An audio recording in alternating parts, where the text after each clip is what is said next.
నమస్తే, welcome to focus. సినీ వినీలాకాశంలో ఒక వెలుగు వెలిగిన తారలెందరో దివికేగారు.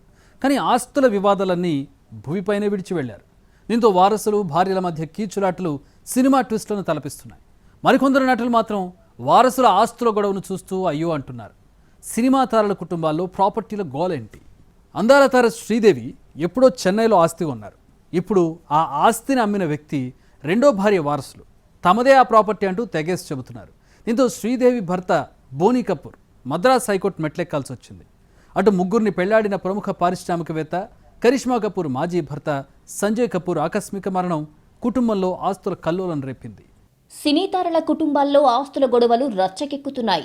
వాటాల కోసం గొడవలు తారాస్థాయికి చేరుతున్నాయి. కుటుంబ సభ్యులు కోర్టు మెట్లెక్కుతున్నారు. తల్లి, కుమార్తెలు, కొడుకులు, ప్రస్తుత భార్యలు, మాజీ భార్యలు ఇలా ఎవరికి వారు ఆస్తి కోసం రగడ చేస్తున్నారు. సినిమా కుటుంబాల్లో ఇంత రగడ జరగడానికి కారణం వారి అకాల మరణం, ఎలాంటి వీరునామా రాయకపోవడం. దీంతో ఆస్తులకు అసలైన వారసులు తామంటూ పంచాయతీ పెడుతున్నారు. ఇందులో శ్రీదేవి కుటుంబం, సంజయ్ కపూర్ ఫ్యామిలీ, దాసరి నారాయణరావు, జయలలిత, రాజేష్ ఖన్నా ఉన్నారు. ఇప్పుడు శ్రీదేవి భర్త బోనీ కపూర్ మద్రాస్ హైకోర్టును ఆశ్రయించడం దేశవ్యాప్తంగా చర్చకు దారితీసిందే. బాలీవుడ్ నిర్మాత బోనీ కపూర్ మద్రాస్ హైకోర్టులో పిటిషన్ వేశారు. తన భార్య దివంగత శ్రీదేవి ఆస్తిని ముగ్గురు వ్యక్తులు కబ్జా చేశారన్నది ఆ పిటిషన్ సారాంశం. వారు చట్టవిరుద్ధంగా హక్కులను సొంతం చేసుకున్నారని ఆరోపణలు చేశారు. శ్రీదేవి ఎంతో కష్టపడి ఆ స్థిరాస్తిని కొనుగోలు చేశారన్న బోనీ కపూర్ తమకు న్యాయం చేయాలన్నారు. దీంతో అసలు చెన్నైలో ఆస్తుల గొడవేంటే, ఎందుకు కబ్జా ఆరోపణలు చేస్తున్నారు అన్నదానిపై చర్చ జరుగుతోంది. 1996లో బోనీ కపూర్ను శ్రీదేవి వివాహం చేసుకున్నారు.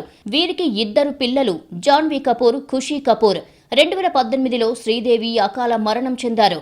అయితే ఆమె మరణానంతరం ఒక ఆస్తి గొడవ బోనీ కపూర్ ఫ్యామిలీకి తలనొప్పిగా మారింది.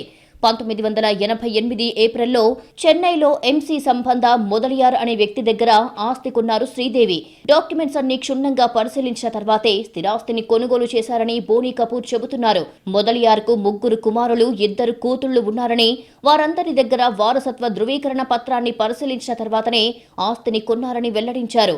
అయితే ఎంసీ సంబంధ మొదలియార్ రెండో భార్య కుమారులు ఈ ఆస్తిలో వారికి వాటా ఉందంటూ ఎంఆర్ఓ ఆఫీసులో అప్పీల్ చేశారు.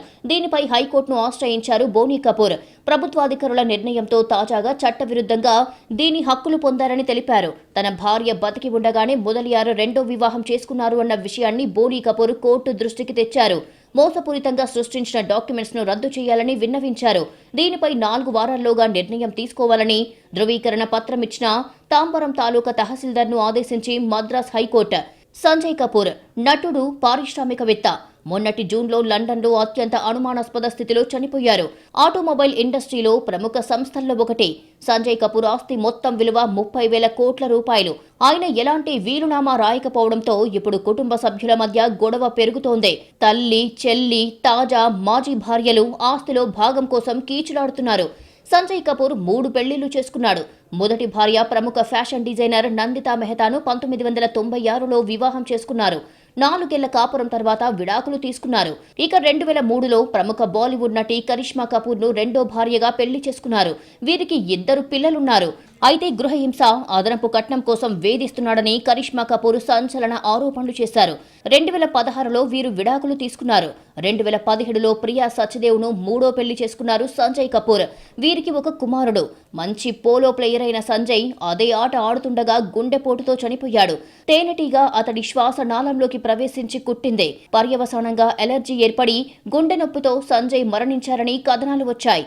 అయితే ఈ మరణం వెనక కుట్ర ఉందని ఆయన తల్లి రాణి కపూర్, చెల్లి మందిరా కపూర్ ఆరోపించడం కలకలం రేపింది. తన కుమారుడు హత్యకు గురయ్యాడు అని అనుమానాల్ని తల్లి రాణి వ్యక్తం చేసింది. హత్యకు కారణం తన ప్రస్తుత కోడలు సంజయ్ కపూర్ భార్య ప్రియా సచ్దేవ్ అని ఆరోపించింది. ఒక అంతర్జాతీయ కుట్రలో భాగంగా ఆయన హత్యకు గురయ్యారని అనుమానం వ్యక్తం చేసింది. సంజయ్ కపూర్ మరణించిన కొన్ని రోజులకే దాదాపు 30,000 కోట్ల విలువైన సోనా గ్రూప్ నియంత్రణ కోసం సాస్ వర్సెస్ బహు అంటే అత్త వర్సెస్ కోడలు పోరు మొదలయ్యిందని అప్పట్లో కథనాలు వచ్చాయి. అదే క్రమంలో కోడలు ప్రియా సచ్దేవ్ బోర్డు సభ్యురాలిగా బాధ్యతలు తీసుకోవడం, అదే టైంలో ఆత్మహత్య ఆరోపణలు చేయడం కలకలం రేగింది. వీరు కోర్టు మెట్లు కూడా ఎక్కారు. సంజయ్ కపూర్ వీలునామా లేకుండా మరణించడంతో హిందూ వారసత్వ చట్టం ప్రకారం తల్లి, భార్య, పిల్లలకు ఆస్తి సమానంగా చెందుతుందని తెలుస్తోంది. ప్రియా సత్యదేవ్కు వ్యతిరేకంగా అతని సోదరి మందిరా కపూర్ తల్లి రాణి కపూర్తో న్యాయ పోరాటం చేస్తోంది. తన కుమారుడి ఆస్తులు తనకు దక్కకుండా అడ్డుకుంటున్నారని రాణి కపూర్ ఆరోపిస్తున్నారు. అయితే సంజయ్ కపూర్ మరణంపై ఎలాంటి కుట్ర లేదని బ్రిటిష్ వైద్యాధికారులు వెల్లడించడంతో భార్య ప్రియా సత్యదేవ్ కపూర్కు క్లీన్ చిట్ వచ్చింది. అటు కరిష్మా కపూర్ పిల్లలకు సంజయ్ కపూర్ బయోలాజికల్ ఫాదర్ కాబట్టి ఆస్తికి పిల్లలు చట్టబద్ధమైన వారసులని వాదిస్తున్నారు. అయితే తన పిల్లలకు ఆస్తి దక్కకుండా కుట్ర జరుగుతోందని కరిష్మా కపూర్ ఆరోపిస్తుండడం, ఇటు కోడలు సత్యదేవ్పై తల్లి రాణి కపూర్, సోదరి మందిరా కపూర్ ఆరోపణలు మాత్రం చర్చనీయాంశమయ్యాయి. ఆస్తుల గొడవపై ఎవరికి వారు కోర్టులోనే తేల్చుకుంటామంటున్నారు. అటు సినిమా రంగం, ఇటు రాజకీయ చదరంగంలో తిరుగులేని మహిళా నేతగా వెలిగిన జయలలిత జీవితం ఆద్యంతం ఆస్తుల వివాదాలే. అక్రమాస్తుల కేసులు, తామే వారసులమంటూ సడన్గా కొందరు తెరపైకి రావడం వంటి పరిణామాలు సంచలనం సృష్టించాయి. శశికళ మన్నార్గుడి మాఫియా కొల్లగొట్టిన స్థలాలు, పొలాలపైన ఇప్పటికీ క్లారిటీ లేదు. అటు దర్శకరత్న దాసరి నారాయణరావు ఇంట్లోనూ సోదరుల మధ్య వాటాల గలాటాలే. తమిళనాడు దివంగత సీఎం జయలలిత అటు రాజకీయాల్లోనూ ఇటు సినిమాల్లోనూ చక్రం తిప్పారు. కనుసైగతో అరవర్ రాజకీయాల్ని శాసించారు. కానీ ఆదాయానికి మించిన ఆస్తులు కూడబెట్టారు అన్న కేసు ఆమెను ముప్ప తిప్పలు పెట్టింది. చివరికి దోషిగా తేలటంతో రాజకీయ విమర్శలు, అనేక కేసులను ఎదుర్కోవలసి వచ్చింది. ఈ క్రమంలోనే 2016లో అనారోగ్యంతో కన్నుమూశారు జయలలిత. ఆమె మరణించిన సమయంలో ఎన్నో ఆస్తుల వివరాలు, బ్యాంక్ బ్యాలెన్స్ గురించి చర్చకు వచ్చింది. బెంగళూరు సిబిఐ కోర్టు జయలలిత ఆస్తులకు సంబంధించి కీలక నిర్ణయం తీసుకుంది. ఆమె ఆస్తులన్నిటినీ తమిళనాడు ప్రభుత్వానికి అప్పగించాలని ఆదేశించింది. అయితే మధ్యలో వారసుల గొడవ, నెచ్చలి శశికళ ఆస్తుల రగడ ఇప్పటికీ పరిష్కారం కాలేదు. జయలలిత ఆస్తులు ఎవరికి చెందాలో అని ఎన్నాళ్ల నుంచో నడుస్తున్న వివాదానికి తెరపడింది. జయలలితకు చెందిన 1562 ఎకరాల భూమికి సంబంధించిన పత్రాలు, 27 కిలోల బంగారం, వజ్రాభరణాలు, 11,000కు పైగా పట్టుచీరలు, 700 కిలోల వెండి ఆభరణాలు, 740 జతల ఖరీదైన చెప్పులు, 11,344 పట్టుచీరలు, 250 శాలువాలు, 12 రెఫ్రిజిరేటర్లు, 10 టీవీ సెట్లు, 8 వీసీఆర్లు, 1 వీడియో కెమెరా, 4 సీడీ ప్లేయర్లు, 2 ఆడియో డెక్లు, 24 2-in-1 టేప్ రికార్డర్లు, 1040 వీడియో క్యాసెట్లు, 3 ఇనుప లాకర్లు, 1,93,202 నగదు ఉన్నాయి. ఈ వస్తువులను కర్ణాటక ప్రభుత్వం అప్పగించింది. అయితే ఇవన్నీ తమకు చెందాలంటూ జయలలిత వారసులుగా చెబుతున్న జే దీపా వేసుకున్న అర్జీని కర్ణాటక హైకోర్టు కొట్టివేసింది. సుమారు కొన్నేళ్ల క్రితం తమిళనాడు ప్రభుత్వం స్వాధీనం చేసుకున్న సమయంలో ఈ ఆస్తుల విలువ 913 కోట్లు అని తెలిపింది. ప్రస్తుతం వాటి మార్కెట్ విలువ 4,000 కోట్లకు పైగా ఉండవచ్చని అంచనా. ఇవన్నీ అక్రమాస్తుల కేసులో సీజ్ చేసిన ఆస్తులే. సీజ్ చేయని ఆస్తులను పోయస్ గార్డెన్లోని వేద నిలయాన్ని దీపక్లకు గతంలో తమిళనాడు న్యాయస్థానం అప్పగించింది. జయలలిత మరణం తర్వాత పోయస్ గార్డెన్ తమకే దక్కుతుందని న్యాయ పోరాటం చేసి మరీ అమ్మ నివాసమైన వేద నిలయాన్ని దక్కించుకున్నారు జయలలిత వారసులు. వారిద్దరూ పోయస్ గార్డెన్ను 2021లోనే స్వాధీనం చేసుకున్నారు. ఆ ఇంటిని జయలలిత స్మారకంగా మారుస్తామని తమిళనాడు ప్రభుత్వం చెప్పింది. అయితే మెరీనా బీచ్లో ఇప్పటికే జయలలిత స్మారక మందిరం ఉందని, మరొకటి ఎందుకని ప్రశ్నించిన కోర్టు పోయస్ గార్డెన్ను వారసులకు అప్పగించాలని స్పష్టం చేసింది. జయలలిత చనిపోయిన సమయంలోనే ఈ దీపక్లు తెరపైకి వచ్చారు. జయలలిత సోదరుడి పిల్లలమని క్లెయిమ్ చేసుకున్నారు. కొన్ని ఆధారాలు సమర్పించడంతో కోర్టు అప్పగించేసింది. అయితే అక్రమాస్తుల కేసుల్లో ఉన్న ఆస్తులను మాత్రం ప్రభుత్వానికే ఇస్తూ బెంగళూరు కోర్టు నిర్ణయం తీసుకుంది. 6 సార్లు సీఎం, 14 ఏళ్ల పాలన, ఎన్నో ప్రజాకర్షక పథకాలు, అంతకు మించి మరెన్నో ఆరోపణలు, వివాదాలు. అయినా కేసులకు ఎదురొడ్డి వివాదాల్ని తట్టుకొని ముందుకు సాగారు. చనిపోయేదాకా సీఎంగానే ఉన్నారు జయలలిత. సినిమాల్లో మొదలైన ప్రస్థానం అంచెలంచెలుగా అసెంబ్లీ దాకా సాగింది. ఈ మజిలీలో ఎన్నో మలుపులు, మరెన్నో కుదుపులు. జయలలిత రియల్ లైఫ్లో సినిమాను మించిన ట్విస్టులు ఉన్నాయి. 14 ఏళ్లు సీఎంగా పనిచేసిన దగ్గర నుంచి ఆమె మరణించేదాకా ఎన్నో ఆరోపణలు, మరెన్నో వివాదాలు చుట్టుముట్టాయి. చివరికి జయలలిత మరణం మిస్టరీగానే మారింది. ఆస్తుల విషయంలో ఆరోపణలకు అంతులేదు. లెక్కకు మించిన ఆస్తులు కూడబెట్టారని ఆరోపణలు వచ్చాయి. తమిళనాడే కాకుండా పలు రాష్ట్రాల్లో ఫామ్ హౌస్లు ఉన్నాయని అప్పట్లో టాక్ నడిచిందే. తలైవి ఆస్తులు 1,000 కోట్లలోనే ఉంటాయని అంటారు. అప్పట్లో సర్కార్ స్వాధీనం చేసుకుంది కేవలం 900 కోట్ల విలువైన ఆస్తులే. జయలలితకు అన్ని తానై చూసిన నెచ్చలి శశికళ ఎన్నో ఆస్తుల్ని కాజేశారని ఆరోపణలు ఉన్నాయి. మన్నార్గుడి మాఫియా మూసిందెంత, అమ్మ సొమ్మును మేసిందెవరు అనే చర్చ తెగ నడిచిందే. పోయస్ గార్డెన్లో వేద నిలయం, జయలలిత వారసులుగా చెప్పుకునే దీపక్లకు దక్కిందెంత, మిగతా ఆస్తులు ఏమైపోయాయి అనేది ఇప్పటికీ మిస్టరీగానే ఉంది. దివంగత దర్శక దిగ్గజం దాసరి నారాయణరావు ఇంట్లోనూ ఆస్తి వివాదాలు అన్ని ఇన్ని కావు. ఒకప్పుడు టాలీవుడ్ లో పెద్ద దిక్కుగా ఎన్నో వివాదాల్ని ఒంటి చేత్తో పరిష్కరించిన దాసరి కుటుంబం ఇలా రోడ్డున పడి గొడవలు పెట్టుకోవడం చర్చనీయాంశమయ్యింది.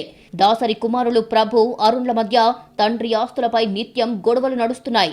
కొంతకాలం కిందట దాసరి అరుణ్ రాత్రివేళ తన ఇంటి గోడ దూకి వచ్చి మద్యం మత్తులో తమపై దాడికి పాల్పడ్డారని దాసరి ప్రభు జూబ్లీహిల్స్ పోలీసులకు ఫిర్యాదు చేయడం కలకలం రేపింది.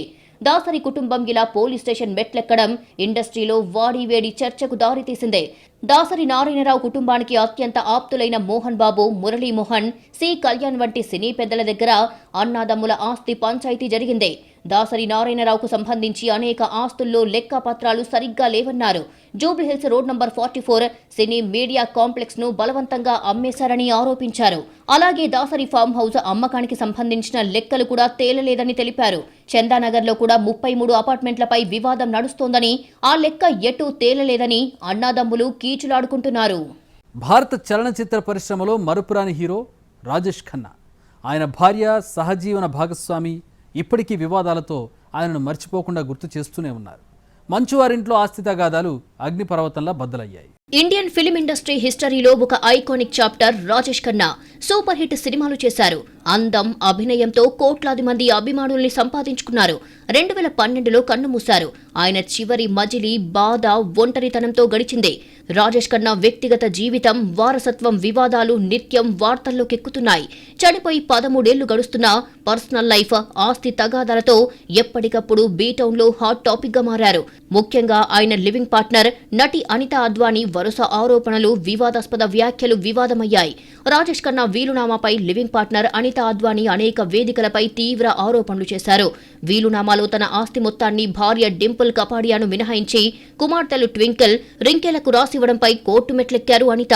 10 ఏళ్లకు పైగా రాజేష్ ఖన్నా బాగోగులు చూసుకున్నందుకు చట్టపరమైన పరిహారం అందించాలని కోరడం చర్చనీయాంశమయ్యింది. 2012లో మరణానికి 30 రోజుల ముందు తన ఐకానిక్ బంగ్లా, ఇతర ఆస్తులను కుమార్తెలు ట్వింకిల్, రింకెలకు రాసిచ్చారు రాజేష్ ఖన్నా. ఇందులో భార్య డింపుల్ కపాడియా, లివింగ్ పార్ట్నర్ అనితా అద్వానీల పేర్లు మాత్రం చేర్చకపోవడం హాట్ టాపిక్ అయ్యింది.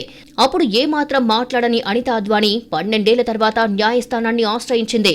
ఆశీర్వాద్ బంగ్లాను మ్యూజియంగా మార్చాలి అనేది రాజేష్ ఖన్నా డ్రీమ్. ఈ విషయం విస్మరించినందుకే ఆయన కుటుంబానికి 12 ఏళ్ల తర్వాత ఎస్టేట్ హక్కుల కోసం లీగల్ నోటీసులు పంపారని చెప్పారు అనిత. తన హక్కులను క్లెయిమ్ చేస్తూ ఖన్నా కుటుంబానికి లీగల్ నోటీసులు పంపడం బీటౌన్లో కలకలం సృష్టిస్తోంది. అటు రీల్ లైఫ్, ఇటు రియల్ లైఫ్ లోనూ క్రమశిక్షణకు మారుపేరుగా చెప్పుకునే మంచు మోహన్ బాబు ఫ్యామిలీలో ఆస్తుల గొడవ పంచాయతీ కొన్ని నెలల పాటు సాగింది.